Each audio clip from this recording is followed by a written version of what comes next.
કેમ છો બાળકો? મજામાં? સ્વાધ્યાય 2.3 નો દાખલો કંઈક આવું કહે છે.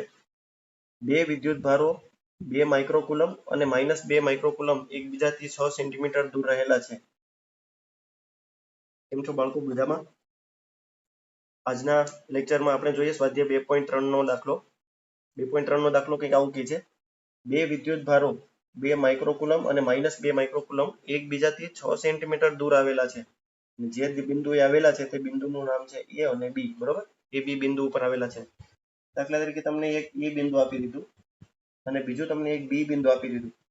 આ બંને બિંદુએ અલગ અલગ વિદ્યુત ભારો છે. Q1 જે છે 2 માઇક્રોકુલમનો અને અહીંયા Q2 આ વિદ્યુત ભાર છે -2 માઇક્રોકુલમનો. સમજાણી વાત?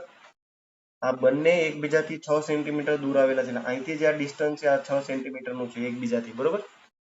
જો Q1 ને મારે કુલમમાં ફેરવવા હોય તો 2 × 10⁻6 ઘાત કરું તો આ વસ્તુ કુલમમાં ફરી ગઈ. સિમિલરલી Q2 ને પહેલા હું કુલમમાં ફેરવું તો -2 × 10⁻6 ઘાત કરું તો આ પણ કુલમમાં ફરી ગયું. બરોબર? હવે આ બંને બિંદુઓ એકબીજાથી 6 સેન્ટીમીટર દૂર આવેલા છે અને આપણી પાસે બંને વિદ્યુત ભારો જ્યાં રહેલા છે તેને કુલમમાં વેલ્યુ પણ આપણી પાસે છે. ચાલો હવે આપણે મેળવવાનું શું છે તે જોઈએ. એ વસ્તુ મેળવવાની તમને એમ કીધી કે તંત્રના કોઈ સમસ્થિતિમાન પૃષ્ઠની ઓળખ કરો.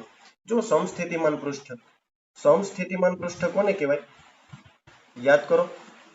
સમસ્થિતિમાન પૃષ્ઠ માટે આપણે વાત શું કરી હતી? સમસ્થિતિમાન પૃષ્ઠ એટલે એક એવું પૃષ્ઠ કે જ્યાં બધી જગ્યા પર વિદ્યુતભાર જે છે તે કેવો હોય? વિદ્યુત સ્થિતિમાન બધી જગ્યાએ વિદ્યુત સ્થિતિમાન કેવું હોય? સમાન હોય. સમસ્થિતિમાન પૃષ્ઠ એટલે સમાન વિદ્યુત સ્થિતિમાન ધરાવતા પૃષ્ઠને સમસ્થિતિમાન પૃષ્ઠ કહેવાય. કહેવાનો મતલબ ત્યાં વિદ્યુત સ્થિતિમાન સમાન હોય. અહીંયા આ બધાએ જો v ની વેલ્યુ એક સમાન હોય, 0 0 હોય તો બધી જગ્યાએ પછી 0 0 જ રાખવાનું. દાખલા તરીકે અહીં 5 છે તો બધી જગ્યાએ 5 5. તો બધી જગ્યાએ વિદ્યુત સ્થિતિમાન સમાન હોય તેવા પૃષ્ઠને સમસ્થિતિમાન પૃષ્ઠ કહેવાય. આ બિંદુએથી આ બિંદુએ લઈ જવું હોય તો ત્યાં કાર્ય મારે કેટલું કરવું પડે? 0 કરવું પડે. એટલે યાદ રાખજો, સમસ્થિતિમાન પૃષ્ઠ પર બિંદુઓ પર વિદ્યુતભારને ગમે ત્યાં લઈ જવું હોય તો ત્યાં તમારે કાર્ય કેટલું કરવું પડે બાળકો? 0 કરવું પડે. આને સમસ્થિતિમાન પૃષ્ઠ કહેવાય. મને એમ કીધું છે કે અહીંયા મારી પાસે જે આ તંત્ર બન્યું, આ તંત્રનું સમસ્થિતિમાન પૃષ્ઠની ઓળખ આપણે કરવાની છે. તો જો આ વિદ્યુતભાર દાખલા તરીકે અહીંયા આપણે ફરીથી એકવાર આ વિદ્યુતભાર A છે, આ વિદ્યુતભાર B છે. બરોબર? સોરી, A બિંદુ ને B બિંદુ છે. અહીંયા Q1 વિદ્યુતભાર છે, અહીંયા Q2 વિદ્યુતભાર છે અને બંને વચ્ચે ક્યાંક ને ક્યાંક સમસ્થિતિમાન પૃષ્ઠ રહેલું છે. આપણે ઇમેજિનેશન કરી લઈએ અત્યારે કે દાખલા તરીકે આ M બિંદુ એવું છે જ્યાં સમસ્થિતિમાન પૃષ્ઠ આવી રીતનું રહેલું છે. બરોબર? આ સમસ્થિતિમાન પૃષ્ઠ આવી રીતનું રહેલું છે M બિંદુ પાસે. તો જો હું આને સમસ્થિતિમાન પૃષ્ઠ કહું તો આ સમસ્થિતિમાન પૃષ્ઠ પરના પ્રત્યેક બિંદુએ, આ બધા જ બિંદુ પર, ન માત્ર M ઉપર જ પણ બધા જ બિંદુએ વિદ્યુત સ્થિતિમાન કેવું હોવું જોઈએ? સમાન રહેવું જોઈએ. બરોબર? એક સરખું રહેવું જોઈએ. આપણે માની લઈએ કે આ જે પૃષ્ઠ છે તે અહીંથી 2 સેન્ટીમીટર દૂર આવેલું છે. બરોબર? અહીંથી આ ટોટલ 6 હતું, આ 2 સેન્ટીમીટર થઈ ગયું તો આ 4 સેન્ટીમીટર થયું. તો જો અહીંયા મારે v ની ગણતરી કરવી હોય તો va બરાબર હું શું સૂત્ર લખી શકું? kq1 ના છેદમાં r એટલે કેટલા સેન્ટીમીટર છે અહીંથી દૂર? આ સમસ્થિતિમાન પૃષ્ઠ આ બિંદુએ, M બિંદુની વાત કરું, M બિંદુ ઉપર મારે વિદ્યુત સ્થિતિમાન મેળવવું હોય એને લીધે લાગતું, તો પછી હું kq1 ના છેદમાં 2 સેન્ટીમીટર લગાડી દઉં. તો kq1 ના છેદમાં 2, મને ખબર છે q1 ની વેલ્યુ કેટલી છે, તો kq1 ની વેલ્યુ કેટલું છે? અત્યારે આપણે માઇક્રોકુલમ વાળી વેલ્યુ લગાડીએ. બરોબર? તો 2 માઇક્રોકુલમ ના છેદમાં 2. આ 2 થી 2 કટ થઈ ગયા તો આપણને મળે શું? આ માઇક્રોકુલમમાં હતું. બરોબર? આપણને k મળે, va આપણને k મેળવો. જો માઇક્રોકુલમમાં વેલ્યુ મૂકતા આપણને va k મેળવો. જો હું vb મેળવવાનો પ્રયત્ન કરું તો શું થાય? અહીંયા આ ડિસ્ટન્સ, અહીંયા હું vb મેળવું તો શું થાય? vb તો 4 સેન્ટીમીટર દૂર છે તો kq2 ના છેદમાં 4 લગાડી દઉં. તો પછી અહીંયા હું -2 મૂકી દઉં તો -k2 ના છેદમાં 4, 2 2 જા 4. બરોબર? પરિણામે તમને શું મળે? -k/2. હવે તમે જો આ va k મેળવો અને vb તમને કેટલો મેળવો? -k/2. એટલે અહીંયા va નું મૂલ્ય k જેટલું છે અને vb નું મૂલ્ય -k/2 જેટલું છે. જો હું બંનેનો સરવાળો કરું, va નો અને vb નો સરવાળો કરું તો પછી મને શું મળે બાળકો? VA અને VB નો સરવાળો કરવાથી મને આ સમતલ જે પૃષ્ઠ મેં ધારેલું છે આ સમતલ પૃષ્ઠ પરનો કુલ વિદ્યુત સ્થિતિમાન મળશે VA પ્લસ VB. આ સમતલ પર કહેવાનો મતલબ આ સમતલ પર જે M બિંદુ રહેલું છે તે M બિંદુ પાસેનો કુલ વિદ્યુત સ્થિતિમાન મને મળે. તો હું વેલ્યુ મૂકી દઉં કે પ્લસ માઇનસમાં K/2. આનું સાદુરૂપ આપું તો કહેવાનો મતલબ મને 0 નહીં મળે. આમે તમે જોઈ શકો છો કે આ બંને વિદ્યુત સ્થિતિમાન જે પૃષ્ઠ છે તેની ઉપર આ વિદ્યુત સ્થિતિમાન પૃષ્ઠ પર મને શૂન્ય નહીં મળે. શૂન્ય શા માટે હું વાત કરું છું શૂન્યની? કારણ કે જો અહીંયા શૂન્ય મળી જાય તો પછી બધા સમસ્થિતિમાન પૃષ્ઠ ઉપર શૂન્ય મેળવી શકાય. અથવા તો તમે એમ પણ સમજી શકો કે આની કિંમત કંઈક ને કંઈક મળશે. હવે આ જે કિંમત મળશે v ની કિંમત બાળકો આ જે મળશે આ કિંમત દાખલા તરીકે અહીંયા કોઈ t બિંદુ તમે લઈ લો સમસ્થિતિમાન પૃષ્ઠ પર t બિંદુ લઈ લો તો તે જે અંતર છે આ જે અંતર હશે તે અંતર પ્રમાણે તમે ફરીથી અહીંયા va મેળવો, ફરીથી અહીંયા તમે vb મેળવો, બરોબર? આ બાજુ તમે ફરીથી vb મેળવો, અહીંયા ફરીથી તમે va મેળવો. આ કહેવાનો મતલબ આ બંને કિંમતો સમાન નહીં થાય. આ બંને કિંમતો સમાન નહીં થાય પ્લસ આ બંનેનો તમે સરવાળો કરીને t બિંદુ પાસેનો કુલ વિદ્યુત સ્થિતિમાન va પ્લસ vb કરશો તો તમને એ કિંમત નહીં મળે જેટલી અહીંયા મળી. અહીંયા જે મળશે એ કિંમત અહીં નહીં મળે. તો કહેવાનો મતલબ આ 2 સેન્ટીમીટર અને 4 સેન્ટીમીટર જે મેં અંતર લીધું આ અંતર માટે બદલાવવું પડશે. તો ચાલો આપણે એક બીજા અંતરની કલ્પના કરીએ, બરોબર? કહેવાનો મતલબ મારે અહીંયા આવી રીતનું કામ કરવાનું છે. હવે આ પ્રમાણે મને જવાબ નહીં મળે તો હવે હું શું કરું? આ A બિંદુ, આ B બિંદુ, અહીંયા Q1 વિદ્યુતભાર, અહીંયા Q2 વિદ્યુતભાર. જો આ કેટલો છે 2 માઇક્રોકુલમ, આ કેટલો છે -2 માઇક્રોકુલમ. તમે જો તેમના વચ્ચેનું અંતર 6 સેન્ટીમીટર છે, 6 સેન્ટીમીટર છે, બરોબર? તો જો સમાન મૂલ્ય ધરાવતા વિદ્યુતભારો અને પરસ્પર વિરુદ્ધ દિશાનો પરસ્પર વિરુદ્ધ છે, એક ધન છે ને એક ઋણ છે, વચ્ચેનું ડિસ્ટન્સ 6 સેન્ટીમીટર છે. તો બાળકો આ કંઈક ડાયપોલ જેવી સ્થિતિ થઈ એવું લાગે છે, પણ આખા દાખલામાં ડાયપોલનો ઉલ્લેખ નથી કર્યો. તો પછી હું વચ્ચેનો બિંદુ લઈ લઉં તો ને વચ્ચેના બિંદુ પાસે જો આવી રીતનું એક સમતલીય પૃષ્ઠ સપોઝ કરી લઉં. આ બિંદુ દાખલા તરીકે M છે. અહીંથી હું 3 સેન્ટીમીટર દૂર ને અહીંથી 3 સેન્ટીમીટર દૂર જઈએ તો 6 સેન્ટીમીટરનું આવી રીતનું ટોટલ ડિસ્ટન્સ મળે. આ 3 ને આ 3 થી મને M બિંદુ પાસે એક સમસ્થિતિમાન પૃષ્ઠની કલ્પના કરી. સમજો છો ને વાતને? આપણે તો એવી રીતના સમજી શકીએ. દાખલા તરીકે આ એક સમસ્થિતિમાન પૃષ્ઠ છે. આ પૃષ્ઠ પર આવી રીતનું આપણે વાત કરેલી છે આમ, બરોબર? અહીંયા જે છે તે M બિંદુ છે, અહીંયા છે એ Q1 વિદ્યુતભાર છે, સિમિલરલી આ બાજુ પણ Q2 વિદ્યુતભાર છે, બરોબર ને? આ જે પૃષ્ઠ જે કલ્પના કરી આ પૃષ્ઠને આપણે સમસ્થિતિમાન પૃષ્ઠની કલ્પના કરેલી. અત્યારે જો આ સમસ્થિતિમાન પૃષ્ઠ હશે તો અહીંયાનો જે કુલ વિદ્યુતભાર છે તે સમાન મળશે આપણને. સમાન એટલે કે એક સરખો મળશે બધી જગ્યાએ. ચલો Q1 બરાબર આપણે અહીંયા મેળવીએ. આ VA બિંદુ પાસે KQ1/R is equal to K ની કિંમત એમને Q1 કેટલો છે 2 માઇક્રોકુલમ. હું 2 માઇક્રોકુલમની જગ્યાએ હું કુલમની વેલ્યુ મૂકું, બરાબર? તો 2 × 10⁻⁻⁶ કુલમ થાય ડિવાઇડેડ બાય R. R કેટલું છે 3. તો અહીંયા મને જવાબ શું મળશે? K ની કિંમત આપણે મૂકી દઈએ તો 9 × 10⁹ મલ્ટીપ્લાય બાય 2 × 10⁻⁻⁶ ડિવાઇડેડ બાય 3. સમજાણી વાત? આ સેન્ટીમીટરમાં છે, આપણે મીટરમાં મૂકી દઈએ તો 3 × 10⁻², એને 3 × 10⁻² આમ લખી શકાય. જો આનું સાદુરૂપ તમે આપશો તો 3 તેરી 9 ને 3 દુ 6, 6 મલ્ટીપ્લાય બાય આ -2 ઉપર વહી જાય તો પ્લસ થાય, આ -2 ઉપર વહી જાય તો પ્લસ થાય. તો આનું ટોટલ કેટલું થશે 6 મલ્ટીપ્લાય બાય 10⁵ થશે, બરોબર? આ તમને VA મેળવો. સમજાણી વાત? હવે હું VB મેળવું તો KQ1/R ઇઝ ઇક્વલ ટુ ની નીચે ઇઝ ઇક્વલ ટુ K ની વેલ્યુ આપણે મૂકી દઈએ 9 × 10⁹/2 ગુણ્યા સોરી -2 છે, આપણે -2 મૂકવા પડશે, -2 મલ્ટીપ્લાય બાય, બરોબર, 10⁻6. R તો આ બેને વચ્ચેનું અંતર 3 મલ્ટીપ્લાય બાય 10⁻2 કરું તો ફરીથી 3 તેરી 9 અને 3 દુ 6, આ વેલ્યુ મને મળશે -6 મલ્ટીપ્લાય બાય 10⁵. આ VB બંને મને વોલ્ટમાં મળ્યા, બરોબર? વિદ્યુત સ્થિતિમાન બંને મને વોલ્ટમાં મળ્યા. તો જો VA અને VB ની કિંમત આપણને મળી ગઈ. જો બાળકો VA અને VB ની કિંમત મળ્યા પછી જો હું કુલ વિદ્યુત સ્થિતિમાન M બિંદુ પાસેનું કુલ વિદ્યુત સ્થિતિમાન મેળવું, M બિંદુ પાસે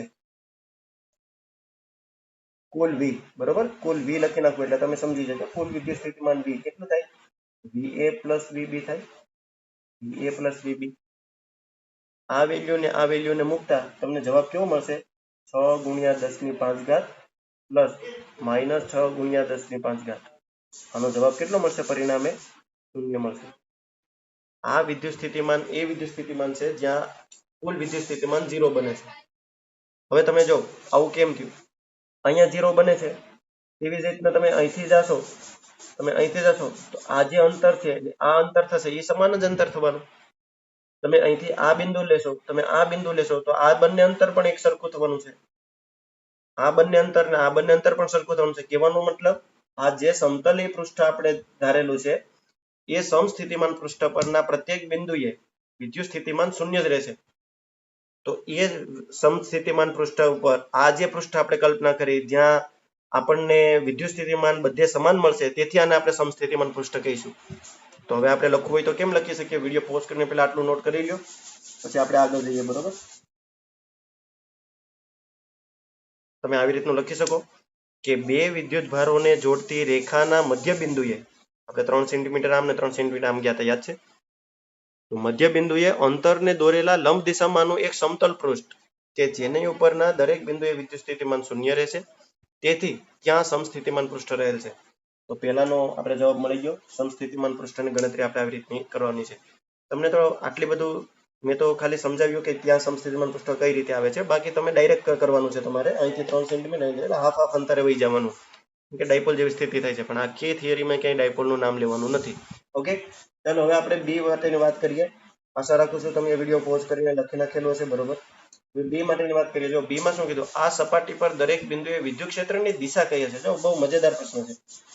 આ એ બિંદુ, આ બી બિંદુ, અહીંથી 3 સેન્ટીમીટર તમે દૂર ગયા, અહીંથી 3 સેન્ટીમીટર આ બાજુ આવ્યા, ને અહીંયા એક બિંદુ એવું મળ્યું કે જ્યાં વિદ્યુત સ્થિતિમાન 0 હતું. આ એક જ બિંદુએ નહીં, પણ પછીના બધા જ બિંદુએ તમે તર્ક લગાવ્યો તો તમને ખબર પડી ગઈ કે એ બધા જ બિંદુએ વિદ્યુત સ્થિતિમાન કેવું છે? સમાન છે. એટલે કે બધી જગ્યાએ 0 છે. પરિણામે તમે આને આ સમતલ પૃષ્ઠને તમે શું નામ આપી દીધું? સમસ્થિતિમાન પૃષ્ઠ આપી દીધું. હવે જે બિંદુએ સમસ્થિતિમાન પૃષ્ઠ છે આ સપાટી પરના પ્રત્યેક બિંદુએ, પ્રત્યેક બિંદુએ વિદ્યુત ક્ષેત્રની ડાયરેક્શન કઈ છે? વિદ્યુત ક્ષેત્ર એટલે ઈ. તો હવે જો આ ધન વિદ્યુતભાર છે, અહીંયા આ ઋણ વિદ્યુતભાર છે. સમજાય છે વાત? ધન વિદ્યુતભાર દાખલા તરીકે આપણે આ બિંદુએ વાત કરીએ, આ બિંદુએ ધન વિદ્યુતભારનું વિદ્યુત ક્ષેત્ર આમ જતું હશે. આ બિંદુએ વાત કરીએ, બરોબર, તો વિદ્યુત ક્ષેત્ર આ ડાયરેક્શનમાં જતું હશે, ઈ. સમજાય છે વાત? અને આ ઋણ છે તો આ બિંદુએ વિદ્યુત ક્ષેત્ર કઈ ડાયરેક્શનમાં આવતું હશે? આ ડાયરેક્શનમાં જતું હશે. ક્લિયર વાત થઈ? તો આ બિંદુ લેટસ સે ટી બિંદુ, તો આ ટી પોઈન્ટ ઉપર એક વિદ્યુત ક્ષેત્ર આ ડાયરેક્શનમાં જાય છે, એક વિદ્યુત ક્ષેત્ર આ ડાયરેક્શનમાં જાય છે. તો જો આને હું બે ઘટકો પાડું, તો તમને સમજાશે વાત. એક ઘટક જે છે તે હોરિઝોન્ટલ, જેને હું EX કહી દઉં, ને એક ઘટક વર્ટિકલ થશે જેને હું E લંબ કહી દઉં, ને E પરપેન્ડિક્યુલર કહી દઉં, EY કહી દઉં. ધન વિદ્યુત ભાર માટે વાત કરું છું એટલે આપણે પ્લસ પ્લસ જેવી નિશાની રાખી શકીએ, એમાં કઈ નુકસાન જેવી વાત નથી. હવે આ વિદ્યુત ક્ષેત્ર નેગેટિવ છે, અંદરની તરફ છે, છતાં પણ એનો જે હોરિઝોન્ટલ ઘટક છે એ તો આ ડાયરેક્શનમાં આવવાનો બાળકો, જેમ આ આવેલો છે તેમ. એટલે આ એક્સ ડાયરેક્શનનો માઇનસ વિદ્યુત ક્ષેત્રનો ડાયરેક્શનનો ઘટક આમ આવશે, જબકી આનો જે ઈ નો માઇનસ જે છે તે આ ડાયરેક્શનમાં આવશે બાળકો, અને ઈ નેગેટિવ છે તેથી ઈ નેગેટિવ નો પરપેન્ડિક્યુલર ઘટક. યસ, પરપેન્ડિક્યુલર તમે કહી શકો, વાય કહેતા વાય ન કહેવું હોય તો તમે પરપેન્ડિક્યુલર ઘટક કહી શકો. હવે જો વિદ્યુત ક્ષેત્રનું મૂલ્ય તો સમાન જ છે, કારણ કે આપણે ઈ જે મેળવીએ છીએ તે કેમ મેળવીએ છીએ? ઈ બરાબર આપણે કઈ રીતે મેળવીએ છીએ? કે ક્યુ ના છેદમાં આર સ્ક્વેર થી મેળવીએ છીએ. તો જો બંને વિદ્યુત ક્ષેત્રનું મૂલ્ય તો સમાન જ આવશે, કારણ કે વિદ્યુત ભારો ક્યુ સમાન છે બે પાસે, કે ની મૂલ્ય કોન્સ્ટન્ટ ને આર બંને વચ્ચેનું ડિસ્ટન્સ, આ ડિસ્ટન્સ પણ સરખું છે. પરિણામે તમે એમ કહી શકો કે આ વિદ્યુત ક્ષેત્ર જે છે તેનું મૂલ્ય સમાન હશે, પણ તેમની દિશા કેવી છે બાળકો? પરસ્પર વિરુદ્ધ દિશાની છે. તેથી આ પરપેન્ડિક્યુલર વાળા જે બીજા એકબીજાના ઘટકો છે તે એકબીજાની અસરને નાબૂદ કરી દેશે. તો માર્કેટમાં હવે માત્ર વધ્યું કોણ? આ હોરિઝોન્ટલ વાળો ઘટક જ વધ્યો ને માર્કેટમાં, મતલબ આ ડાયરેક્શનમાં હવે વધ્યું કોણ? માત્ર આ ડાયરેક્શનનો ઘટક વધ્યો ને એ ઘટકની દિશા કઈ છે જુઓ ને, પૃષ્ઠને લંબ છે. જો પૃષ્ઠને લંબ, ફરીથી પૃષ્ઠને લંબ, માની લો કે આ પૃષ્ઠ છે તો આ પૃષ્ઠને 90 ડિગ્રી એટલે આ દિશામાં એને આમ 90 ડિગ્રી એ છે. ખરેખર દિશા EX ની આમ હતી, પોઝિટિવ ની, નેગેટિવ ની આમ હતી, પણ બંનેનું જો તમે સદિશ સરવાળો કર્યો તો સમાંતર બાજુ ચતુષ્કોણના નિયમથી તમે કહી શકો કે આની ડાયરેક્શન જે છે તે તમને આવી મળે છે. આમ આવશે. ઉપર ને નીચેના ઘટકો એકબીજાને અસરને નાબૂદ કરશે. એટલે તમારે લાસ્ટમાં લખવું હોય તો તમે એમ લખી શકો બાળકો, આનો જવાબ તો ખાલી એક લીટીમાં તમારે કહેવાનો હોય. તમે આવી આકૃતિ દોરીને કહી શકો કે આ સપાટી પરના દરેક બિંદુએ વિદ્યુત ક્ષેત્રની દિશા A થી B તરફની છે. કઈ છે? A થી B તરફની. આપણે લખી નાખીએ વિદ્યુત ક્ષેત્રની દિશા, હે, વિદ્યુત ક્ષેત્રની દિશા બરોબર A થી B તરફની, A થી B તરફની, પરંતુ A થી B તરફની, પણ બીજું આગળ શું કહી શકો? A થી B તરફની એટલે કે ધન થી ઋણ તરફની, બરોબર, ધન થી ઋણ તરફની. અને બીજું શું કહી શકો? સમસ્થિતિમાન પૃષ્ઠને લંબ તથા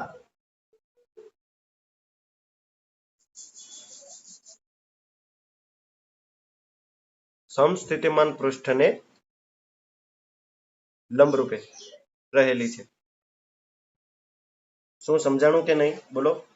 બરોબર, તમે તો કેવી રીતના બોલવાના? તમે તો ત્યાં વિડીયો જોશો સ્ક્રીનની પેલી બાજુ. ઓકે, તો આવી રીતનું આ દાખલાને આપણે હેન્ડલ કરી શકીએ. 2.3 દાખલો આવી રીતનો આપણે અહીંયા પૂરો કરીએ. હજી હું તમને થોડાક પ્રેક્ટિસ કરાવું એક્ઝામ્પલ્સની. વિડીયો પોઝ કરો, આટલું નોટ કરી લો, અને હવે પછી જેટલા પણ OMR કરાવું, આ OMR IMP છે, તમે તમારી નોટબુકમાં લખતા જાજો સાથે સાથે. બરોબર, ચાલો આપણે OMR સ્ટાર્ટ કરીએ જલ્દીથી. ઓકે, 2.4 વાળો દાખલો સ્વાધ્યાયનો પહેલા જોઈ લઈએ, પછી થોડાક OMR કરીએ. પહેલા 2.4 વાળો દાખલો જે આપણી થિયરી ચાલી છે એ પ્રમાણે જ છે. જો શું કીધું છે, 12 સેન્ટીમીટર ત્રિજ્યાના એક ગોળાકાર સુવાહકની સપાટી પર 1.6 × 10⁻⁷ જેટલો વિદ્યુતભાર નિયમિત રીતે વિતરિત થયેલો છે. 12 સેન્ટીમીટર ત્રિજ્યાનો એક ગોળો તમને આપી દીધો, બરોબર. જો એક 12 સેન્ટીમીટર ત્રિજ્યાનો ગોળો આપી દીધો, એટલે આવી રીતનો એક તમને ગોળો આપી દીધો.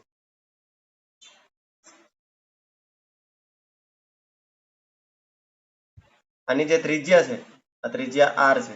R ની કિંમત તમને કેટલી આપી દીધી? R = 12 centimetre. એને કોઈને પૂછ્યા વગર મીટરમાં ફેરવતા આવડી જવું જોઈએ. 0.12 મીટર. સમજી ગયા વાત ને? પછી તમને શું કીધું? જો 1.6 કુલમ, 1.6 × 10⁻⁷ કુલમ વિદ્યુતભાર નિયમિત રીતે વિતરેલ થયેલ છે. એટલે આ જે સપાટી છે બાળકો, આ સપાટી પર નિયમિત રીતે આવી રીતનો વિદ્યુતભાર વિતરિત થયેલો છે. આમ સમજ્યા? તમને Q આપી દીધો 1.6 × 10⁻⁷ કુલમ વિદ્યુતભાર વિતરિત થયેલો છે. આપણે કઈ કઈ વસ્તુ મેળવવાની છે? જો ગોળાની અંદર વિદ્યુત ક્ષેત્ર મેળવવાનું છે. ગોળાની અંદર કોઈ પણ બિંદુએ વિદ્યુત ક્ષેત્ર મેળવવાનું છે, એટલે E મેળવવાનો છે. પછી ગોળાની સપાટી ઉપર, એટલે આ સપાટી ઉપર વિદ્યુત ક્ષેત્ર E મેળવો છે. ગોળાના કેન્દ્રથી 18 સેન્ટીમીટર દૂર, માની લો કે અહીંયા કોઈ બિંદુ આવ્યું, આપણે એની વાત પછી કરીએ. ચાલો પેલા ગોળાની અંદરની વાત કરીએ. બરોબર, જો હું એની વાત કરું, ગોળાની અંદર, એટલે ગોળાની અંદર વિદ્યુત ક્ષેત્ર કેટલું છે તેની વાત કરીએ. તો જો ગોળાની અંદર વિદ્યુત ક્ષેત્ર E બરાબર, આપણે પહેલા ચેપ્ટરની અંદર ભણી ગયા હતા કે કોઈ ગોળાકાર કવચની સપાટી હોય તેની અંદરના કોઈ બિંદુ પર વિદ્યુત ક્ષેત્ર કેટલું હોય? શૂન્ય હોય જ નહીં. બરોબર, એટલે અહીંયા કેટલું હોય? શૂન્ય. ગોળાની અંદર વિદ્યુત ક્ષેત્ર શૂન્ય છે. અને હવે આપણે B ની વાત કરીએ. ગોળાની સપાટી પર, ગોળાની, અહીંથી જ કરું, બરોબર, B ની શરૂઆત. ગોળાની સપાટી પર, જો ગોળાની સપાટી ઉપર કેવી રીતના, જો આ ગોળો છે અને ગોળાની સપાટી ઉપર કેટલો વિદ્યુત ક્ષેત્ર છે તે મારે મેળવવું છે. તો ગોળાની સપાટી પર વિદ્યુત ક્ષેત્ર મેળવવા માટે E બરાબર આપણે સૂત્ર શું વાપરતા? વિદ્યુત ક્ષેત્ર E બરાબર KQ / R². આવું વાપરતા, KQ / R². વિદ્યુત સ્થિતિમાન V માટે આપણે સૂત્ર કેવું વાપરીએ? KQ/R એને કે ક્યુ બાય આર, કેપિટલ ક્યુ લ્યો કે સ્મોલ ક્યુ લ્યો, તમને જે વિદ્યુતભાર આપેલો એ ક્યુ લેવાનો. પણ અહીંયા તો આપણે વિદ્યુત ક્ષેત્રની ગણતરી કરીએ છીએ, ના કે વિદ્યુત સ્થિતિમાનની ગણતરી કરીએ, તેથી આપણે E નું કિંમત આપણે લેશું કે ક્યુ બાય આર સ્ક્વેર. ચાલો આપણે ફટાફટ વેલ્યુ મૂકી દઈએ. તો કે ની કિંમત કેટલી છે? 9 ગુણ્યા 10 ની 9 ઘાત મલ્ટીપ્લાય બાય ક્યુ, વિદ્યુતભાર તમને આપેલો છે 1.6 multiply by 10 to the power -7 coulomb. સમજાણી ને વાત? Divided by R square. R એટલે ત્રિજ્યા કેટલી છે? 0.12 મીટર નો સ્ક્વેર. એને જો તમે કેલ્ક્યુલેટરની મદદથી આની ગણતરી કરો તો તમને આ મળશે 10 ની 5 ઘાત ન્યૂટન પર કુલમ. આટલું તમને વિદ્યુત ક્ષેત્ર મળશે. સમજાણું? ન્યૂટન પર કુલમ આટલું વિદ્યુત ક્ષેત્ર મળશે. હવે આપણે ત્રીજાની વાત કરીએ. આનું થઈ ગયું. હવે ત્રીજાની વાત કરીએ. ગોળાના કેન્દ્રથી 18 સેન્ટીમીટર દૂર રહેલ બિંદુએ વિદ્યુત ક્ષેત્ર મેળવવાનું છે. જો અહીંથી ગોળાના કેન્દ્રથી એટલે અહીંથી 18 સેન્ટીમીટર દૂર, માની લો કે 18 સેન્ટીમીટર દૂર છે અહીંયા એક બિંદુ. આ બિંદુ એ વિદ્યુત ક્ષેત્ર કેટલું છે? આપણે પી બિંદુ આપી દઈએ. પી બિંદુ એ વિદ્યુત ક્ષેત્ર કેટલું છે? એને તો 18 થઈ ગયું ટોટલ. કેન્દ્રથી કીધું છે, આમાં ત્રિજ્યા ઓલરેડી ગણાઈ ગઈ છે. ઘણા બાળકો શું કરે 18 પ્લસ 0.12 આવું બધું નહીં કરવાનું. 18 એ ક્યાંથી છે? કેન્દ્રથી છે, એટલે એમાં ઓલરેડી રેડિયસ કાઉન્ટ થઈ ગઈ. તો ચાલો સી માટે વાત કરીએ. ગોળાના કેન્દ્રથી 18 સેન્ટીમીટર દૂર રહેલા બિંદુ પર, હું જલ્દીથી લખું છું કારણ કે આ ઇમ્પોર્ટન્ટ એટલું નથી લખવું, બરોબર? સમજવાનું છે કે કેમ રીતે થાય છે. E ઇઝ ઇક્વલ ટુ કે ક્યુ ના છેદમાં આર સ્ક્વેર. ચાલો, કે એટલે 9 ગુણ્યા 10 ની 9 ઘાત. ક્યુ એટલે કોણ? ક્યુ એટલે વિદ્યુતભાર જે આપેલો છે 1.6 multiply by 10 to the power -7 divided by R square. R square એટલે 18 સેન્ટીમીટર, પણ હું તો 0.18 લખા મીટરમાં. ફરીથી તમે કેલ્ક્યુલેટરને સહારો લઈ લ્યો તો તમને આ વેલ્યુ મળશે. મેં ગણતરી કરેલી છે, હું ત્યાંથી લખી નાખું. 4.44 multiply by 10 to the power 4 મળશે ન્યૂટન પર કુલમ. સમજાણી વાત? આવી રીતનું તમને મળી શકે. આ 2.4 નો દાખલો હતો જે બહુ સિમ્પલ હતો. સૂત્ર આવડે તો દાખલો આવડે એના જેવું હતું, બરોબર? વ્યવસ્થિત નોટ કરી લ્યો. હવે જો હું તમને એક આમાં ટ્વિસ્ટ કરીને પૂછું, તમને આમાં એમ કીધું હતું કે વિદ્યુત સ્થિતિમાન મેળવો તો શું થાય? ગોળાની અંદર સપાટી પર અને 18 સેન્ટીમીટર દૂર કોઈ બિંદુ છે, તો ત્યાં વિદ્યુત સ્થિતિમાન મેળવો તો તમે શું કરશો બાળકો? તો પછી વિદ્યુત સ્થિતિમાન માટે V બરાબર આપણે સૂત્ર શું લખી શકીએ? V બરાબર આપણે સૂત્ર શું લખતા હતા? કે ક્યુ બાય આર. એમ નહીં કહી દેવાનું કે અહીંયા વિદ્યુત સ્થિતિમાન શૂન્ય છે. નહીં. અંદર વિદ્યુત સ્થિતિમાન હોય. યાદ કરો, મેં આપણને જે આપણે ક્લાસમાં જ્યારે હતા, બરોબર, ત્યારે મેં તમને એક એક્ઝામ્પલ આપ્યું હતું કે ઉનાથી જો મારે વણાકબાર આવવું હોય તો એસટી બસનું મેં ઉદાહરણ આપ્યું હતું, યાદ છે? તો એ પ્રમાણે તમે વિચારી શકો કે મને સ્ટેશન સુધી લઈ જાય તો ત્યાં સુધી મારે રૂપિયા ખર્ચવા પડે, પણ પછી ત્યાંથી મારે કોઈ ક્લાસીસમાં, માની લો કે આપણો ક્લાસીસની જગ્યાએ મારે આવવું હોય તો ત્યાં તો મારે પગપાળા આવવું પડે, કારણ કે ત્યાં તો કોઈ એસટી બસની સુવિધા છે નહીં. પરિણામે તમે એમ કહી શકો કે અહીંયા અંદર આવવા માટે વિદ્યુત સ્થિતિમાન હોય તો ખરું જ. વિદ્યુત સ્થિતિમાન એટલે શું હતું? એકમ ધન વિદ્યુત ભારને અનંત અંતરેથી વિદ્યુત ક્ષેત્રની વિરુદ્ધ આપેલા બિંદુએ લાવવા માટે કરવું પડતું કાર્ય હતું. તો હવે જો એ આપેલું બિંદુ આની અંદર હોય, દાખલા તરીકે આપેલો બિંદુ અહીંયા છે, આ બિંદુ અહીંયા છે, ચાલો કઈ 18 સેન્ટીમીટર કઈ છે નહીં, બરોબર, અંદર છે, તો હું એને અનંત અંતરેથી અહીંયા લાવીશ ત્યાં સુધી તો મારે કાર્ય કરવું પડશે. પછી અંદર તો વિદ્યુત ક્ષેત્ર છે જ નહીં, તો પછી લાવવું પડતું કાર્ય અહીં સુધી લાવ્યું હોય એટલું જ હોય. તેથી KQ બાય આર, KQ બાય આર, અહીંયા જેટલી રેડિયસ હોય ત્યાં સુધીનું વિદ્યુત સ્થિતિમાન ખબર પડી જાય તો પછી અંદર લાવવા માટે કોઈ વિદ્યુત સ્થિતિમાન કોઈ કાર્ય કરવું પડતું નથી, પરિણામે વિદ્યુત સ્થિતિમાન ત્યાં હોય. ચાલો, ગોળાની સપાટી પર હોય તો V બરાબર હું કેમ મેળવું? KQ બાય આર, કારણ કે અહીં તો કન્ડિશન જ છે ને R બરાબર R. અહીં R બરાબર R ની કન્ડિશન છે. આ R શું હોય? જે બિંદુએ તમને આપેલું હોય ત્યાંનું ડિસ્ટન્સ. પણ અત્યારે તો એ ડિસ્ટન્સ કેટલું છે? સપાટી પરનું જ, એટલે રેડિયસ જેટલું જ છે, તો એ આપેલા બિંદુનું ડિસ્ટન્સ રેડિયસ એટલું જ છે, તો પછી આ સૂત્ર પ્રમાણે જ મળે. એનો મતલબ આ બંને સૂત્રોથી સમાન તમને મળશે. પણ અહીંયા જો ગોળાના કેન્દ્રથી 18 સેન્ટીમીટર દૂર, અહીંયા તમે શું V બરાબર KQ બાય કેપિટલ R ની જગ્યાએ સ્મોલ r મૂકશો, કારણ કે અહીંયા R નું ડિસ્ટન્સ તમને આપેલું છે 0.18, હેને? આઈ થિંક તમે સમજી ગયા છો. હવે અમારે વધારે ટકટક કરવાની આમાં જરૂર નથી. આવી રીતનો દાખલો આપણે કરી શકીએ, બરોબર? 2.4 ને. ચાલો હવે આપણે શરૂઆત કરીએ OMR ની. બહુ મજેદાર પ્રશ્ન છે બાળકો. 2 કુલમના વિદ્યુતભારને -20 વોલ્ટનું વિદ્યુત સ્થિતિમાન ધરાવતા એક બિંદુએથી બીજા બિંદુએ તમારે લઈ જવું હોય અને તેના માટે કરવું પડતું કાર્ય 200 જૂલ હોય, તો પછી બીજા બિંદુનું વિદ્યુત સ્થિતિમાન કેટલું હોય? એટલે આપણે V2 મેળવવાનો છે. સમજાણું? એટલે શું શું તમને આપી દીધું આપણે દાખલામાંથી ફરીથી એક વખત નોટ કરી લઈએ. 2 કુલમનો વિદ્યુતભાર તમને આપી દીધું એટલે તમને અહીંયા Q નું મૂલ્ય આપી દીધું કે 2 કુલમ. 2 કુલમ આપી દીધો, બરોબર. વિદ્યુત સ્થિતિમાનને -વોલ્ટ એટલે શું આમાં કહાની આવી રીતની છે કે આ એક બિંદુ તમને આપી દીધું, ત્યાંથી તમારે બીજા બિંદુએ લઈ જવાનું છે, બીજા બિંદુએ લાવવાનું છે, એના માટે 200 જૂલ જેટલું કાર્ય કરવું પડ્યું. અહીંયા જે વિદ્યુત સ્થિતિમાન તમને આપ્યું છે તે -20 વોલ્ટ જેટલું છે. V2 પાસે કેટલું વિદ્યુત સ્થિતિમાન છે ત્યાં ભયંકર ક્વેશ્ચન માર્ક છે, બરોબર. અને અહીંથી અહીં લઈ જવા માટે જે કરવું પડતું કાર્ય છે, આ કાર્ય કેટલું કરવું પડ્યું? W તમને આપી દીધો છે 200 જૂલ. સમજાણી વાત? 200 જૂલ તમારે કાર્ય કરવું પડે છે, આવી રીતનું તમને અહીંયા આપેલું છે. હવે તમે યાદ કરો લેક્ચરોને, આપણા પહેલાના લેક્ચરને તમે ધ્યાનથી યાદ કરો તો આ OMR તમારાથી જલ્દીથી સોલ્વ થઈ જશે. જો આપણે શું ભણી ગયા હતા કે જો એકમ ધન વિદ્યુતભારને એક અંતરેથી બીજા અંતરે એકમ ધન વિદ્યુતભારને અનંત અંતરેથી તમે આપેલા બિંદુએ લઈ જાઓ, એકમ ધન વિદ્યુતભારને અનંત અંતરેથી આપેલા બિંદુએ વિદ્યુત ક્ષેત્રની વિરુદ્ધ તમે લઈ જાઓ તો પછી કરવું પડતું કાર્યને આપણે વિદ્યુત સ્થિતિમાન V કહેતા. તો પછી Q વિદ્યુતભાર જો હોય, આ વિદ્યુતભારોની વાત થાય છે, બરોબર, ને આ કરવા પડતા કાર્યની વાત થાય છે. એકમ ધન વિદ્યુતભારને અનંત અંતરેથી વિદ્યુત ક્ષેત્રની વિરુદ્ધ આપેલા બિંદુએ લઈ જવા માટે કરવું પડતું કાર્ય તે બિંદુ પાસેના વિદ્યુત સ્થિતિમાનનું મૂલ્ય દર્શાવતું હતું. તેથી કાર્યને જ આપણે વિદ્યુત સ્થિતિમાન V કહી દેતા હતા. પણ એકમ ધન વિદ્યુતભારની જગ્યાએ જો મારી પાસે લીગલી કોઈ વિદ્યુતભાર કાયદેસરનો Q હોય તો તેને મારે આપેલા બિંદુ પાસે લઈ જવા માટે કરવા પડતા કાર્યને કેટલું કાર્ય કરવું પડે? એ કાર્ય W બરાબર આપણે શું લખી શકતા હતા? V × Q. યાદ છે? આવી રીતનું આપણે કરતા. W બરાબર VQ ક્રોસ મલ્ટીપ્લિકેશનથી સમજાવી શકાય આને. સમજાણી વાત? અને આ જ વાતને જો મારે બીજી રીતે કેવી હોય તો દાખલા તરીકે આ જ વાતને હું ફરીથી આનાથી આપણને શું મેળવ્યું? W બરાબર VQ મેળવ્યું. પણ હવે જો એકમ ધન વિદ્યુતભારને આપેલા કોઈ એક બિંદુએથી બીજા બિંદુએ લઈ જવું હોય તો અહીંયા મારે એક જ બિંદુએ લઈ જવાનો હતો, અહીંયા મારી પાસે બે બિંદુ છે.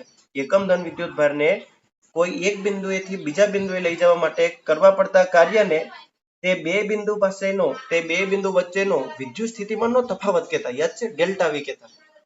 સમજાણી વાત? એક બિંદુએથી કોઈ બીજા બિંદુએ મારે વિદ્યુતભારને લઈ જવો હોય વિદ્યુત ક્ષેત્રની વિરુદ્ધમાં, સમજાણી વાત? તો એકમ ધન વિદ્યુતભારને એક બિંદુએથી બીજા બિંદુએ લઈ જવા માટે વિદ્યુત ક્ષેત્રની વિરુદ્ધમાં કરવા પડતા કાર્યને તે બે બિંદુઓ વચ્ચેના વિદ્યુત સ્થિતિમાનનો તફાવત કહીએ.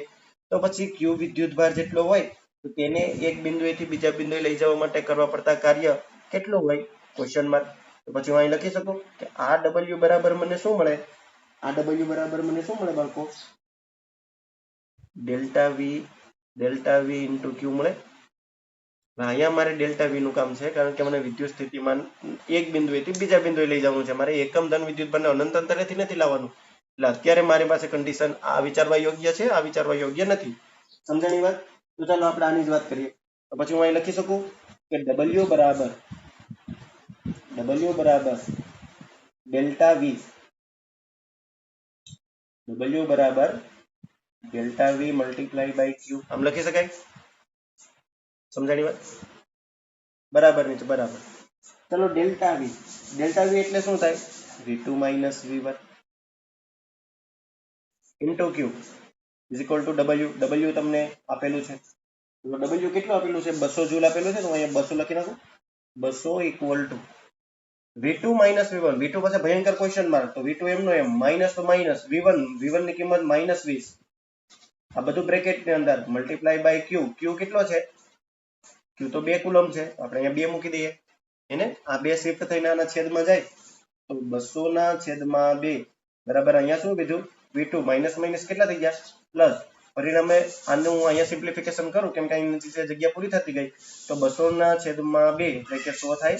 100 બરાબર V2 + 20 આ બધું શિફ્ટ થાય 100 માંથી બાદ થાય. પરિણામે V2 તમને કેટલા મળે? 80 વોલ્ટ. એને 80 વોલ્ટ તમને મળે. આમ V2 ની કિંમત કેટલી હોય? 80 વોલ્ટ હોય. અહીંયા જે ભયંકર ક્વેશ્ચન માર્ક હતો ત્યાં આજે તમને જવાબ મળી ગયો છે. 80 વોલ્ટ. ઓકે બાળકો, ક્લિયર અબાઉટ ઇટ? ચાલો નોટ કરો જલ્દીથી, વિડીયો પોઝ કરીને આપણે તો આગળ જઈએ. બરોબર, બહુ મજેદાર પ્રશ્ન છે બાળકો. એક કણને 100 વોલ્ટનું વિદ્યુત સ્થિતિમાન ધરાવતા બિંદુથી 200 વોલ્ટનું વિદ્યુત સ્થિતિમાન ધરાવતા બિંદુ આગળ લાવતા તેની ગતિ ઉર્જા 100 જેટલી, 100 જૂલ, અહીંયા 100 જૂલ છે, 100 જૂલ જેટલી ઘટે છે. જો ઘટાડો દર્શાવે છે, ઘટાડો. એક કણને 100 વોલ્ટનું વિદ્યુત સ્થિતિમાન ધરાવતા બિંદુએથી 200 વોલ્ટનું વિદ્યુત સ્થિતિમાન ધરાવતા બિંદુ આગળ લઈ જવાનો છે. એટલે તમને V1 ને V2 આપી દીધા, 100 વોલ્ટ અને 200 વોલ્ટ, એટલે V1 V2 આપી દીધા, બે બિંદુઓ પણ આપી દીધા. આ બિંદુ આગળ લાવતા તેની ગતિ ઉર્જા 100 જૂલ જેટલી ઘટે છે. તો પછી આ કણ એક બિંદુએથી બીજું બિંદુએ જ્યાં તમે લઈ ગયા છે, ઈ કણની વિદ્યુત, એ કણનો વિદ્યુત ભાર કેટલો છે, એટલે Q મેળવવાનો છે આપણે. બરોબર, ચાલો યાદ કરો. આના પ્રમાણે પેલા આકૃતિ બનાવવાનો પ્રયાસ કરીએ.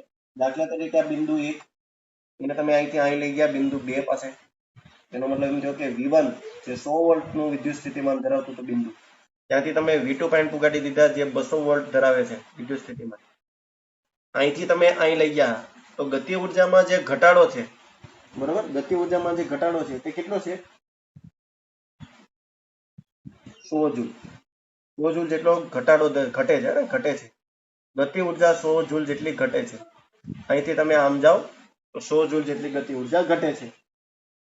તો પછી આ બિંદુએથી આ બિંદુએ તમે જે વિદ્યુત ભારને તમે લઈ ગયા, તે વિદ્યુત ભાર માટે એ વિદ્યુત ભાર કેટલો હશે? બરાબર, એ કણનો વિદ્યુત ભાર તમારે મેળવવાનો. હવે ગતિ ઉર્જા આપેલી છે ને આપણે જે કામ કરેલું છે તે સ્થિતિ ઉર્જા ઉપર કામ કરેલું છે. ને સ્થિતિ ઉર્જાને જે તે સમયે આપણે કાર્ય કહેતા, કાર્યને આપણે જે તે સમયે સ્થિતિ ઉર્જા કહેતા. ઓકે, તો પછી હું એમ કહી શકું U બરાબર, આપણે સૂત્ર શું વાપર્યા હતા? U બરાબર VQ, W બરાબર VQ, W બરાબર VQ, અને આ W ને જ આપણે જે તે સમયે સ્થિતિ ઉર્જા કહી શકીએ. સમજાણી વાત? કાર્યને જ આપણે સ્થિતિ ઉર્જા કહીએ. તો પછી તમે જુઓ, આ પહેલું બિંદુ છે, આ પહેલું બિંદુ પાસે ગતિ ઉર્જા K1 જેટલી હશે. એ જ ગતિ ઉર્જા તેની સ્થિતિ ઉર્જા સ્વરૂપે જો હું લઉં તો પછી તે સ્થિતિ ઉર્જા U1 હશે. અને એ U1 બરાબર હું લખી શકું V1 into Q લખી શકું. છેલ્લે એ બિંદુ પાસેથી જે કણ છે તે કણ 1 થી 2 પાસે આવી ગયો, અને 2 પાસે જ્યારે આવે ત્યારે તેની ગતિ ઉર્જા K2 કંઈક હશે, કંઈક તો કંઈક હશે એમ. અને ત્યારે તેની સ્થિતિ ઉર્જાને આપણે ગતિ ઉર્જાને સ્થિતિ ઉર્જા કહી દઈએ. તો પછી U2 બરાબર શું થઈ જાય બાળકો? V2Q થઈ જાય. એને V2 into Q થઈ જાય, V2 into Q, V2 into Q. બરોબર, માર્કર થોડી ડાર્ક ચાલે છે તેથી તમને થોડું દેખાવામાં પ્રોબ્લેમ થશે, પણ કોઓપરેટ કરી લેવું. બરોબર, આવી રીતનું થઈ શકે. તો જો પહેલા બિંદુએ કુલ ગતિ ઉર્જા કેટલી છે? અહીંયા પહેલા બિંદુએ કુલ ઉર્જા, અહીંયા કુલ ઉર્જા કેટલી થઈ? આવું મારે મેળવવું હોય તો હું શું કરી શકું? K1 અને U1 નો સરવાળો કરી દઉં. ને અહીંયા કુલ ઉર્જા મારે મેળવવી હોય તો K2 અને U2 નો સરવાળો, ગતિ ઉર્જા અને સ્થિતિ ઉર્જાનો સરવાળો. તમને કુલ ઉર્જા કોઈ પણ બિંદુએ મેળવવી હોય તો તમારે K1 અને U1 કરવું પડે. પરંતુ તમને એક વાતની ખબર છે, ઉર્જા સંરક્ષણનો એક નિયમ તમે ભણી ગયેલા છો. ઉર્જા સંરક્ષણનો નિયમ તમે ભણેલા છો, અને ઉર્જા સંરક્ષણના નિયમ પરથી તમે એમ કહી શકો કે કોઈ પણ બિંદુએ ઉર્જાનો કુલ જથ્થો તો અચળ જ હોય. અહીંયા દાખલા તરીકે 80 જૂલ હોય, આપણે ખાલી એક જસ્ટ વાત કરી, 80 જૂલ હોય, ગતિ ઉર્જા 20 જૂલ હોય, તો પેલી 60 જૂલ થાય સ્થિતિ ઉર્જા. તો 60 પ્લસ 20 ફરીથી 80 થશે. કોઈ પણ બિંદુએ આનો સરવાળો અચળ રહે, એનો મતલબ અહીંયા જે કુલ ઉર્જા હશે તેટલી જ કુલ ઉર્જા અહીંયા હશે. તો પછી હું એમ કહી શકું કે K1 plus U1 અહીંયા જે હશે તેટલી જ અહીંયા K2 plus U2 હશે, K2 plus U2 હશે, અને આ બંને સમાન હશે. સમજાણી કે વાત નહીં? ક્લિયર? હવે જો K1 minus K2, આ K2 ને આ બાજુ લઈ જાવ તો marker K1 minus K2 is equal to U2 minus U1 લખી શકાય. આ K1 minus K2 શું છે? ગતિ ઉર્જામાં થતો ઘટાડો છે. હવે તમને પ્રશ્ન થશે કે સર તમે ઘટાડો કહો છો તો એ તો અંતિમ માઇનસ પ્રારંભિક થાય ને, એટલે K2 minus K1 ખરેખર કેવું પડે ને, પછી 100 જૂલ તમે કહો તો વાત ચાલે. ગતિ ઉર્જામાં ઘટે છે એટલે અંતિમ ગતિ ઉર્જા K2, પ્રારંભિક K1, તો પછી K2 minus K1 કરો તો થાય ને. પણ આવી રીતનું ના થાય. જો K1 minus K2 100 થાય. જો કેવી રીતના ગતિ ઉર્જા ઘટે છે, સમજો વાતને, ગતિ ઉર્જા ઘટે છે. અહીંયા જે ગતિ ઉર્જા હશે તેના કરતા અહીંયા ગતિ ઉર્જા ઓછી હશે, અહીંયા જે હશે એના કરતા અહીંયા ઓછી હશે, અહીંયા જે હશે એના કરતા અહીંયા ઓછી હશે, પરિણામે આ ઘટતી જાય છે. વાત ક્લિયર થાય? તમે એમ સમજો કે જો અહીંયા 50 જૂલ હશે તો અહીંયા 40 જૂલ, તો ગતિ ઉર્જામાં કેટલો ઘટાડો થયો? 10 જૂલનો. વસ્તુ સમજાણી? અહીંયા 500 જૂલ હોય તો અહીંયા 400 જૂલ, અહીંયા 500, અહીંયા 400, તો 100 જૂલ ઘટી. સમજી વાત? અહીંયા 600 તો અહીંયા 500, તો પછી 100 જૂલ ઘટે. એનો મતલબ K1 માઇનસ K2 કરવું પડે, ના કે K2 માઇનસ K1, તો નેગેટિવમાં જવાબ આવે. બરોબર? એટલે K1 માઇનસ K2 શું આપી દીધું તમને? 100 જૂલ આપી દીધું. એટલે અહીંયા તો હું K1 માઇનસ K2 ને 100 કરી નાખું. 100 જૂલ બરાબર U2 માઇનસ U1. ચલો U2 માઇનસ U1 નું સૂત્ર આપણે મૂકી દઈએ, V2Q માઇનસ V1Q. કેમ કે બંને માટે વિદ્યુતભાર તો એક જ છે, હેને? તો V2Q V1 માંથી Q ને સામાન્ય કાઢી લો, તો V2 minus V1 multiply by Q equal to 100. વાત પકડાણી કે ન પકડાણી? V2 માઇનસ V1, ચાલો V2 માઇનસ V1, V2 કેટલા છે? 200, V1 100 multiply by Q equal to 100. બરોબર? આનું સદરૂપ આ બાજુ આપી દઉં તો 100 as it is equal to 100 is equal to 200 minus 100, એ તો રે 100 મલ્ટીપ્લાય બાય Q. એને પરિણામે તમને Q કેટલો મળે બાળકો? પરિણામે તમને Q મળે 1 કુલમ. આ તમારો અંતિમ જવાબ થયો. સરસ મજાનો જવાબ તમને મળી ગયો, સરસ મજાનો દાખલો હતો, સરસ મજાની રીતે આપણે સમજ્યા. બરોબર? આશા રાખું છું તમને વ્યવસ્થિત સમજાણું હશે. આવી રીતના આપણે દાખલા હેન્ડલ કરી શકીએ. ઓકે, ચાલો આપણે એક વધારાનો ક્વેશ્ચન જોઈએ જે JEE કાં તો નીટની એક્ઝામ રિલેટેડ છે અને બહુ ઇમ્પોર્ટન્ટ છે. બરોબર? લાસ્ટ ક્વેશ્ચન, આપણા વિડીયો લેક્ચરનો લાસ્ટ ક્વેશ્ચન. બરોબર? ચાલો જોઈએ આગળ. વિડીયો પોઝ કરીને નોટ કરી લ્યો એટલે હું રફ કરી નાખું. ઓકે,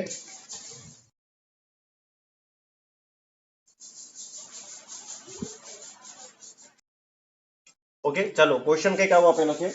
તમને બે ગોળા આપી દીધા, આ પહેલો ગોળો ને આ બીજો ગોળો. બે ગોળા છે. બરોબર? બંને ગોળામાં આ ગોળો છે તેની ત્રિજ્યા છે R1 જેટલી,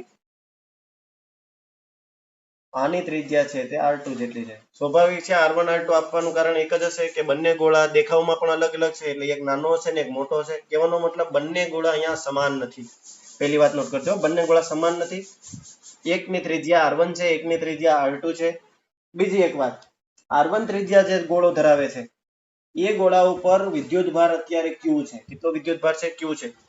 જ્યારે R2 જે ગોળો છે તેના ઉપર વિદ્યુતભાર બિલકુલ નથી, શૂન્ય વિદ્યુતભાર છે. ચલો શૂન્ય વિદ્યુતભાર છે એમ કહું તો હું સાચો પડું કે ખોટો પડું? ડેફિનેટલી હું ખોટો પડું, કારણ કે એવો કોઈ ગોળો છે જ નહીં જેના ઉપર વિદ્યુતભાર હોય જ નહીં. વાત પકડાણી? શૂન્ય વિદ્યુતભાર હોવાનો મતલબ ત્યાં વિદ્યુતભાર નથી એવું ન કહેવાય, ત્યાં વિદ્યુતભાર તો હોય જ, પણ જેટલા ધન હોય તેટલા જ ઋણ હોય. પરિણામે આ વિદ્યુતભારની દ્રષ્ટિએ તટસ્થ છે. સમજાણી વાત? એટલે ત્યાં વિદ્યુતભાર નથી. લીગલી એવું બોલાય કે ત્યાં વિદ્યુતભાર નથી, કારણ કે જેટલા પ્લસ તેટલા માઇનસ, એટલે તટસ્થ છે. બરોબર? પણ ખરેખર આમ વ્યવસ્થિત તમે ડીપમાં જાઓ તો ત્યાં વિદ્યુતભારો તો હોય જ, પણ કુલ વિદ્યુતભાર 0 છે. અહીં કુલ વિદ્યુતભાર Q છે. વસ્તુ ખબર પડી? સમજાણી વાત? હવે આ પ્રશ્ન છે કે બે ગોળા આપેલા છે, એકની ત્રિજ્યા R1 એકની ત્રિજ્યા R2, એક પાસે Q વિદ્યુતભાર છે, એક તટસ્થ છે, એટલે કે વિદ્યુતભાર રહિત છે. આમ જો તો વિદ્યુતભારની દ્રષ્ટિએ. બરોબર? હવે શું કરવાનું છે? જો આને કોઈ એક તાર વડે ટચ કરવામાં આવે, કે બંનેને તાર વડે જોડવામાં આવે, માની લો કે આ એક તાર છે, આ તાર વડે જો આને જોઈન્ટ કરી દેવામાં આવે, પાતળા તાર વડે જો આને હું જોઈન્ટ કરી દઉં, તો પછી બંને ગોળાઓ ઉપર વિદ્યુતભાર કેટલા થશે? સમજાણી વાત? બંને ગોળાઓ ઉપર વિદ્યુતભાર કેટલા થશે? ચાલો હું તમને એક વ્યવસ્થિત ઉદાહરણ આપું. દાખલા તરીકે મારી પાસે બે ટાંકી છે પાણીની, અને બંને ટાંકીઓ કંઈક આ પ્રમાણે છે કે એક આછી છે અને એક ટાંકી થોડી જાડી છે. આવી રીતની છે પાણીની ટાંકી. બરોબર? અત્યારે અહીંયા અત્યારે કનેક્શન છે નહીં. આ ટાંકી આવી રીતની ભરેલી છે પાણીથી. જો આને હું જોઈન્ટ કરી દઉં તો પછી આ પાણીનું લેવલ અહીંથી આટલું નીચે વયું જશે, અહીંથી આમ નીચે વહી જશે, પણ પાણીનું લેવલ સ્થિર થાય. અહીંયા સપાટી ઘટતી જાય, અહીંથી સપાટી ઊંચી આવતી જાય.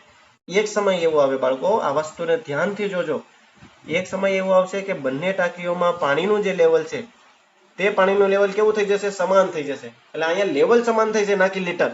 કોઈ એમ કહે કે અહીંયા 100 લીટર હતું, અહીંયા 50 ને અહીંયા 50, નહીં, એવું શક્ય નથી. અહીંયા 50 લીટર નહીં 50 લીટર એવું શક્ય નથી, કારણ કે ટાંકીઓ સમાન નથી. નો ડાઉટ ટાંકીઓ સમાન હોત તો 50 લીટર 50 લીટર જ કન્વર્ટ થઈ જાય, પણ ટાંકીઓ સમાન નથી. જો ટાંકીઓ અલગ અલગ ડાયમેન્શનની છે, અલગ અલગ આકારની છે, તો પછી પાણીનું લેવલ સમાન થશે, ના કે સમાન લીટર થશે. એટલે હું એમ કહું કે અહીંયા દાખલા તરીકે 50 કુલમ વિદ્યુત ભાર હોય તો અહીંયા તારથી અડાડ્યા પછી અહીંયા 25 ને અહીંયા 25 નો થાય, વિદ્યુત ભાર સમાન નો થાય. વસ્તુ સમજો, વિદ્યુત સ્થિતિમાન સમાન થશે. વાત ખબર પડી? શું સમાન થશે? વિદ્યુત સ્થિતિમાન સમાન થશે. ઓકે, હવે દાખલા તરીકે તાર નતો અડાડ્યો, અત્યારે તાર ટચ નતો કર્યો, ત્યારે આવી રીતની કન્ડિશન છે. ના, ચાલો હવે હું તારને ટચ કરાવવા જાઉં છું. જોજો ધ્યાન. ત્યાં સર તમને બધા લાગશે કે સર એમાં શું શાંતિ રહો, તમે ફરીથી બે ગોળા દોરશો ને હમણાં વચ્ચે તાર દોરી દેશો, હે ને? એમાં શું મોટી વાત? આ R2 થઈ ગયો, R1 થઈ ગયો. હવે જ્યારે મેં તાર ટચ કરાવી દીધો, બંને વચ્ચે તારને જોડી દીધો, તો દાખલા તરીકે અહીંયા વિદ્યુત ભાર Q1 થઈ ગયો, અહીંયા વિદ્યુત ભાર Q2 થઈ ગયો. મેં બોલ્યો ને હમણાં, સમાન વિદ્યુત ભાર થાય એવું જરૂરી નથી. જો તમને સમાન દળો ધરાવતા રહેલા, સમાન ત્રિજ્યા ધરાવતા ગોળાઓ આપી દે, તો જ તમારે સમજવાનું કે ત્યાં વિદ્યુત ભાર સમાન થઈ જશે. Q1/2, Q2/2, QQ/2, QQ/2 આવું બધું કરી શકાય, પણ અહીંયા સમાન ગોળા નથી. વાત નોટ કરજો. તો પછી Q1 ને Q2 વિદ્યુત ભાર થઈ ગયા. જ્યારે Q1 Q2 વિદ્યુત ભાર થઈ ગયા, ત્યારે અહીંયા પાસેનું વિદ્યુત સ્થિતિમાન V1 કેટલું હોય અને આના પાસેનું વિદ્યુત સ્થિતિમાન જેટલું હોય, આ બંને વિદ્યુત સ્થિતિમાન સમાન થશે. આના પાસેનું વિદ્યુત સ્થિતિમાન હું KQ1/R1 લગાડી શકું, આની પાસે હું KQ2/R2 લગાડી શકું. સમજાણી વાત? વિદ્યુત સ્થિતિમાન સમાન થશે, અને એ વિદ્યુત સ્થિતિમાન જો સમાન થતા હોય તો પછી હું એમ લખી શકું, આ Q1 અને Q2 નો સરવાળો તો કેટલો થશે? ટોટલ Q જેટલો જ થશે, હેને? આ Q1 અને Q2 નો તમે સરવાળો કરશો તો આ Q જેટલો જ થઈ જશે પાછો. તો ચાલો, વિદ્યુત સ્થિતિમાન જો સમાન થતા હોય તો પછી અહીં હું V1 બરાબર V2 લગાડું, ને V1 બરાબર V2 લગાડવાથી KQ1/R1 KQ2/R2. હજી આપણે મેળવીએ છીએ, હું વાત સમજો. મારે મેળવવાના છે ભયંકર ક્વેશ્ચન માર્ક. મારી પાસે ક્યાં ક્યાં છે? Q1 વિદ્યુત ભાર અને Q2 વિદ્યુત ભાર કેટલા હશે? તારને જોડ્યા પછી, પહેલા નહીં પછી, તાર જોડ્યા પછી વિદ્યુત ભારો કેટલા વિતરિત થયા હશે તે આપણે મેળવવાના છે. ઓકે, સ્વાભાવિક છે, K થી K કટ થઈ ગયો. અહીંયા શું વધ્યું? Q1/R1. અહીંયા શું વધ્યું? Q2/R2. સમજાણી કે નહીં વાત? એને ચાલો હવે હું R2 9 લઈ લઉં તો Q1/Q2 બરાબર R1/R2. આમ લખી શકાય. આ વાતને આપણે ફરીથી અહીંયા લખીએ. Q1/Q2 is equal to R1/R2 equal to, જોજો બંને બાજુ હું અંશમાં વ્યસ્ત પ્રમાણ લઉં. અંશમાં વ્યસ્ત પ્રમાણ લઉં તો આવી રીતનું મળે. વ્યસ્ત પ્રમાણ યોગ પ્રમાણ વિશે તમને ખબર હશે. ખબર ન હોય તો આવું કરવાનું. Q1/Q2 અહીંયા +1 કર્યા, R1/R2 બરોબર, R1/R2 અહીંયા મેં +1 કર્યા. બંને બાજુ +1 કરી દો તો આને કહેવાય યોગ પ્રમાણ. યોગ વિયોગ પ્રમાણ અંશમાં લેવાય ને છેદમાં પણ રહેવાય. Q2 ઉપર ગુણાકાર થઈ જાય, આ ++1 કટ થઈ જાય તો એઝ ઇટ ઇઝ તમને જેવું હતું એ સ્વરૂપ મળે. એટલે આવું તફાવત તમે કરી શકો. જો Q2 અહીંયા ગુણાકારમાં આવી જાય તો Q2 = Q2, R2 = R2. પરિણામે આવું કંઈક બને, Q1 + Q2/Q2 is equal to R1 + R2/R2. આવું બને. સમજાય વાત કે નહીં? R1 + R2, બ્લેક માર્કર થી એડજસ્ટ નથી થતું, એક સેકન્ડ.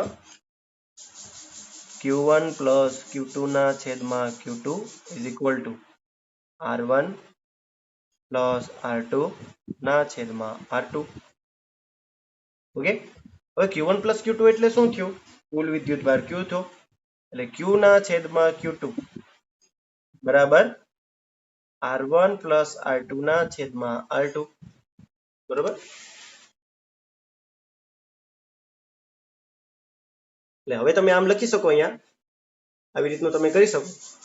મારે તો Q2 મેળવવાનો તો Q1 ને Q2 મેળવવાના હતા, બરોબર. તો આપણે પહેલા Q2 મેળવી લઈએ. જો Q2 બરાબર આનું ઉલટું કરી દઉં તો આમ લખાય, Q2/Q is equal to R2/R1 + R2. પરિણામે આપણને Q2 શું મળે? જો Q2 is equal to, અહીંયા નહીં દેખાય, હું અહીંયા સાઈડમાં લખી નાખું, બરોબર. Q2 Q2 is equal to આપણને શું મળે? આ Q પેલી જગ્યાએ મલ્ટીપ્લાયમાં થાય R2 ના છેદમાં R1 plus R2 multiply by Q. આ આપણને Q1 નું સૂત્ર મળ્યું. એટલે આપણે જે બે વિદ્યુત ભારો જોતા હતા એમાંથી આપણને Q1 મળી ગયો. આપણને શું મળ્યો? સોરી, Q2 મળી ગયો. Q2 શું મળ્યો? R2 ના છેદમાં R1 plus R2 multiply by Q. આવી રીતનું જો તમે, આ તો આપણે અંશમાં આપણે યોગ પ્રમાણ લીધું. જો તમે છેદમાં યોગ પ્રમાણ લેશો તો તમને Q1 ની કિંમત મળશે. સિમિલરલી Q1 ની કિંમત આવી રીતે મળશે. બસ ફરક એટલો કે R2 ની જગ્યાએ શું આવી જશે? R1 આવી જશે. છેદનું તો same to same multiply by Q. તો કહેવાનો મતલબ આ બે એવા જવાબ છે જેને લીધે તમે Q1 અને Q2 મેળવી શકો. આ ખાસ યાદ કરી લેજો બાળકો. અલગ અલગ દળ ધરાવતા રહેલા, અલગ અલગ ત્રિજ્યા ધરાવતા રહેલા બે ગોળાઓ તમને આપી દે અને તમને આવી રીતનું કહી દે કે તેમના વચ્ચેના વિદ્યુત ભારો મેળવો જ્યારે તેમને સંપર્ક કરાવવામાં આવે તાર દ્વારા કાં તો પછી સ્પર્શ દ્વારા, બરોબર, ત્યારે એના ઉપરના વિદ્યુત ભારો આવી રીતના મળે. આ JEE અને NEET માટે IMP છે. ઘણી વખત આના ઉપરના પ્રશ્નો પૂછાઈ જાય છે, બરોબર, યાદ રાખજો. ઓકે, બહુ વિડીયો લેક્ચર લાંબો થઈ ગયો છે, બાકી આના ઉપરનું એક ક્વેશ્ચન પણ લઈ લઈશ. ચલો યાદ રાખી લેજો, આવતા લેક્ચરમાં અંદર શક્ય હશે તો હું આના ઉપરનો એક વિડીયો બનાવી નાખીશ. ઓકે બાળકો, આ નોટ ડાઉન કરી લો અને નેક્સ્ટ વિડીયો લેક્ચર ટૂંક સમયમાં હું અપલોડ કરી દઈશ. Okay, by.